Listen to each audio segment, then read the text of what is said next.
Why have we not seen Elvis since December 29th? What's been going on with that? We are looking to evaluate Danault. He hasn't played. I know it's a big question, but Danault hasn't played in quite some time. We want to see what he's got. We want to evaluate him, and we believe he has the potential to be a number one, but that's just what we believe. He has to prove it, and that's what we're doing right now. Simple as that. Is it strange to see your number one goalie for 2 weeks? Well, you can, to keep him sharp. It's not.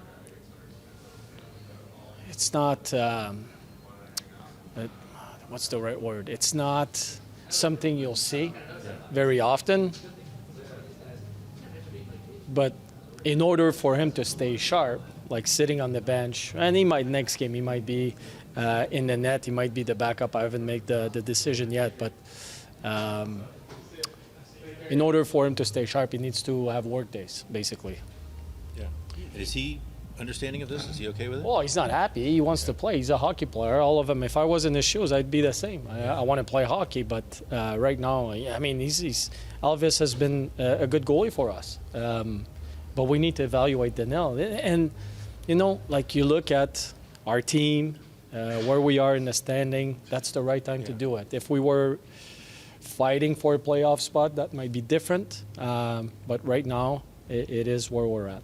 So all season, you've sort of resisted putting young players in big situations that it may be too early for them. Has that changed now? Just as you mentioned the standings where you're at in the season, do you take a different approach now? No. Is that part of this? No. For Danault, it's different. I don't see him as a young player. He's been around for quite some time, and he hasn't played a whole lot. We want to see what he's got. But no, we want to make sure our players develop. I mean, that part is, to me, for a young player, the most important part is keeping this confidence. All of the players that we have, even the guys that are playing low minutes, were all-stars at lower levels. Yeah. So there used to be on the top two lines, top 2 or 3 defensemen, top goaltender. But for me, when they show up here and they play in the NHL, their confidence is really high. They believe that they can do the same thing. Well, not so much. It's a different league. It's the best league in the world. And for our young players, we want to put them in position to succeed. Now, sometimes we can't because of injuries like we're seeing right now. But slowly guys will come back, and hopefully the experience they're gaining right now will serve them for the future. Elvis has played a couple of games since that incident with Tom Wilson. Can you say, is any part of this punitive? No. We addressed the situation. It was done the proper way, and we've moved on. Okay. Thanks. Do you still see Elvis as a potential number one? Absolutely. He's got the potential, yes. Last year was a tough year for everyone, Elvis included, everyone. And but this year he's shown good signs of the potential that he has.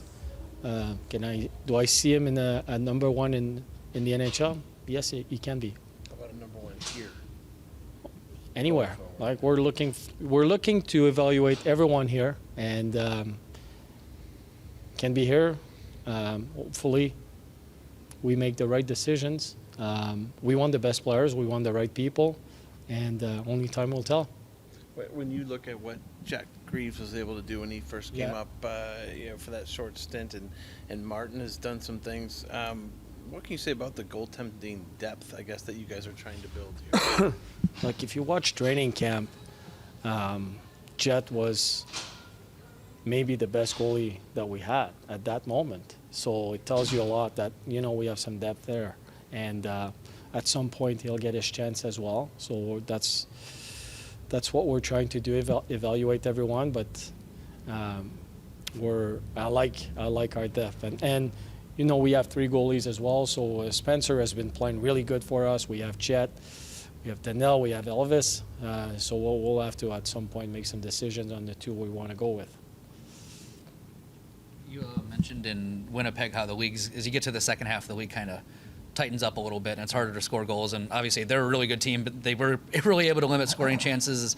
You've not had a ton of trouble scoring goals this year, but is the next step maybe for the next challenge for this team, kind of learning how to score goals as this league gets a little harder to play in the second half? Yeah, for sure. For sure. I mean, Winnipeg has been, 26 games now, more than that, with 3 goals or less.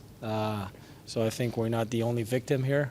Right. They've been doing it to quite some teams. But yes, it gets tighter, it gets faster. You see the veteran players taking over the league. There's a step that's going to be taken from now on until the All-Star break. And then after the All-Star break, it's a different league. Like now, teams are pushing for playoff spots, and a lot of them are in the race for playoffs. Those that are in the playoffs, they're pushing to keep their spots, and they want to move up so they can get home ice advantage. The level and the intensity of that league just goes way up.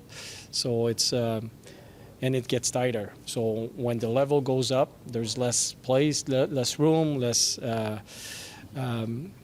chances to create offense, because playoff hockey is all about defending. And so yes, it's going to get harder for sure. Are they a model for what you would like this team to be? Yeah, well, it's yes, in so many ways. I've worked for that organization for 10 years, and developing the young players and working with the leadership groups. But their style of play is similar to what I'm looking to do here over time. Part of that is the confidence that they play. I mean, they're loose right now, but they're playing a tight game. End of the game, one of their players, their captain, makes a play. He's not happy with it. The game is 5-0. He goes back to the bench and he's not happy. So not taking anything for granted, not like wanting to compete. That mindset is what I'm hoping to achieve. Not that we don't compete, don't get me wrong, but it's just they're just at a different level. They've been working together for years now. They've been through playoffs rounds, some disappointment.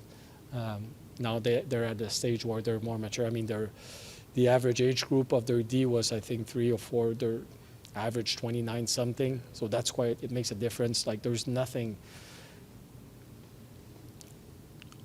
except for time that will get us to that level. And so it was a good game for us as far as evaluating our team and where we want to be.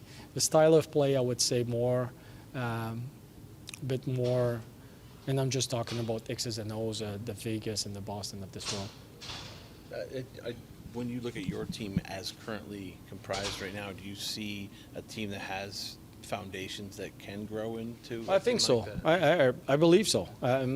First part is, and going back to my Winnipeg years, first thing is that I remember is the players were coachable. They wanted to get better, and we have that here. They're coachable. They want to get better. They're all in.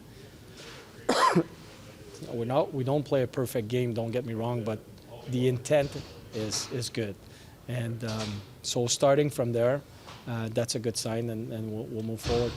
Is there any news update on Sean Corrali's condition? Yeah, he's still struggling. He skated. He can skate now. We pushed him hard, but he's not ready yet.